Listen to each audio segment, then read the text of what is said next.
O fato do Vasco conseguir contratar jogadores, colocar a casa em ordem e ir se organizando aos poucos está incomodando muita gente, inclusive o jornalista Mauro César Pereira, o dono da Flapress praticamente. Ele é a Flapress encarnado. Se você quiser entender o conceito Flapress, você vê o que o Mauro César fala e você vai entender perfeitamente o que significa. E esse incômodo tá fazendo eles se mostrarem a cara deles, quem eles são de verdade, o que eles pensam de verdade sobre o Vasco. Porque o Vasco, se levar a linha de raciocínio, a lógica desses caras em conta, o Vasco deveria vender todos os jogadores, não contratar ninguém, não ter mais futebol e sumir. É isso que o Vasco deveria fazer pela linha de raciocínio que esses caras têm. O que o Vasco não vai fazer, e o Vasco vai resistir, e como resistiu durante mais de 20 anos. E a gente tá resistindo, e a gente tá aqui, dia após dia, brigando contra esses caras. Contra a mídia, contra os outros times, e a gente não vai parar. Só que a gente precisa racionalizar algumas coisas. O Mauro César falou que o Vasco perde pro Flamengo. Ele usou o termo amassado, porque ele tinha ganho o jogo, ele tava grandão, tava feliz, e ele queria, tirar aquela onda. E aí ele falou que o Vasco perde pro Flamengo, porque o Vasco vendeu um jogador e tá gastando rios de dinheiro em outros jogadores aí, em vez de pagar as contas, como, por exemplo, deixar o ex-atleta Valdir Bigode a receber.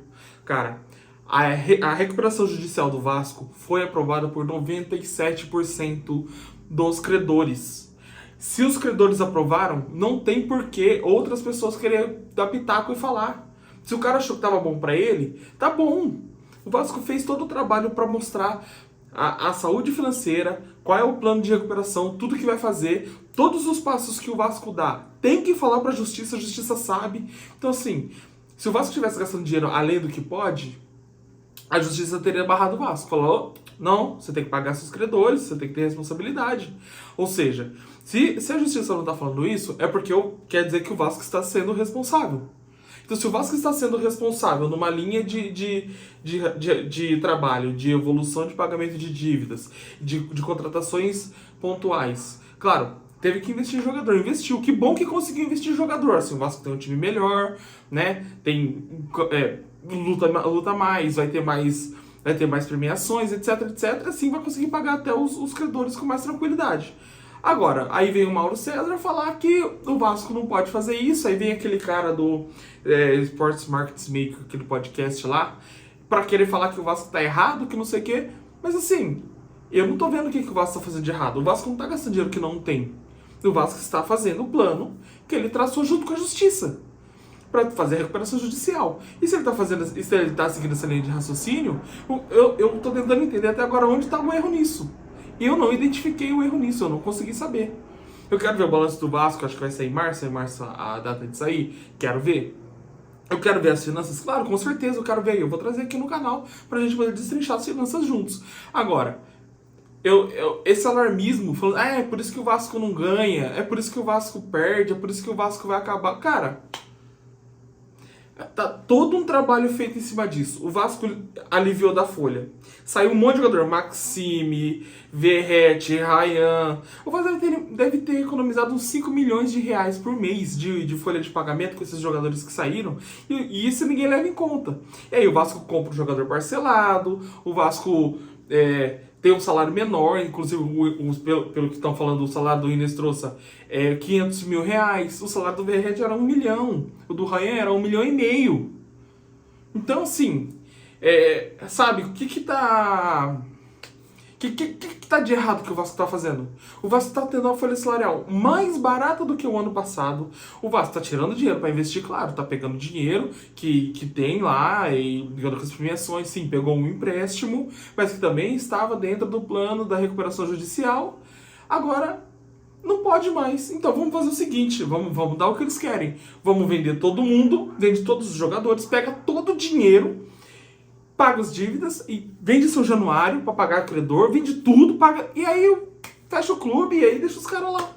É isso que eles querem. Aí eles ficam calmos, aí eles ficam tranquilos. Cara, é a Flapress atuando forte contra o Vasco. Atuando forte, por quê? Porque eles estão com medo. Eles estão com medo do Vasco forte, Vasco grande. A gente tá voltando. A gente já bateu semifinal de Copa do Brasil, a gente já bateu final de Copa do Brasil.